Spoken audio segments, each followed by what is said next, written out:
नमस्कार, माझे नाव सायली बाबासाहेब फुलारे.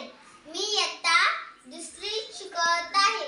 माझ्या शाळेचे नाव जिल्हा परिषद प्राथमिक शाळा वरसगाव. ज्ञान नाही, विद्या नाही, बुद्धी असूनही चालत नाही. तयास मानव म्हणावे काय? हो हो, मी सावित्री, खंडोजी नेसेंची मुलगी, जोतरावांची पत्नी आणि आई वडिलांची लाडली. 9 वर्षाची झाली, फुले घराण्यात आली.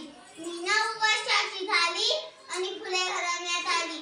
फुले घराण्यात आली आणि मला शिकण्यासाठी गणेश झाले. माझे धनी ज्यांना मी शेटजी म्हणायचे, त्यांनीच मला शिकवायला सुरुवात केली. माझा थरथर थरथर कापत होता आणि या थरथरणाऱ्या हाताला शेटजीने आधार दिला. या थरथरणाऱ्या हाताला शेटजीने पकडलं आणि पाठवायला सुरुवात केली. या थरथरणाऱ्या हाताला शेटजीने पकडलं आणि हो हात शेटजीने कधीच नाही सोडला बाबा. मी पहिला शब्द शिकले तो शेटजीनीच मला शिकवलं. लिहायला शिकवलं, वाचायला शिकवलं. शेटजींनी मला शाळेत तर कधी झाडाखाली नेऊन शिकवलं. शेटजींची साऊ शिकली, लिहायला शिकली, वाचायला शिकली. शेटजींसारखीच बुक्क वाचायला शिकली आणि शेटजींसारखाच मोठा विचार करायला शिकली.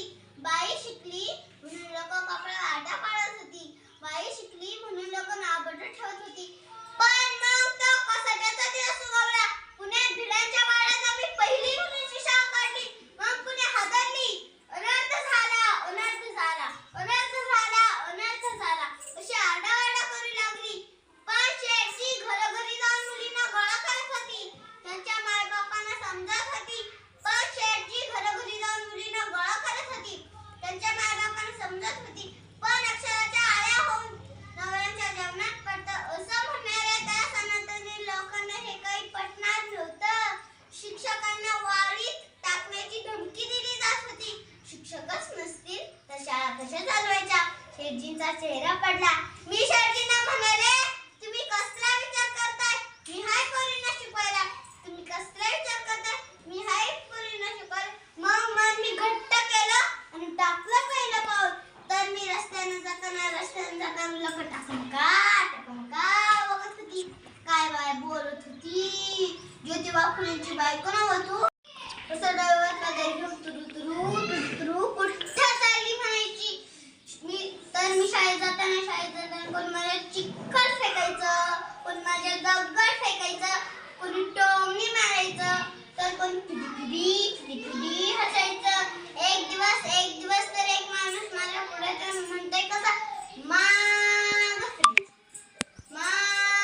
फिरायचं. बायच्या जातीला वधीत पण बरं नवं, माग फिरायचं. मी पण काही कमी नव्हती. असा उचलला हात टाकला त्याच्या कानाखाली. तेव्हापासून माझं सर्वांवर वचक बसलं.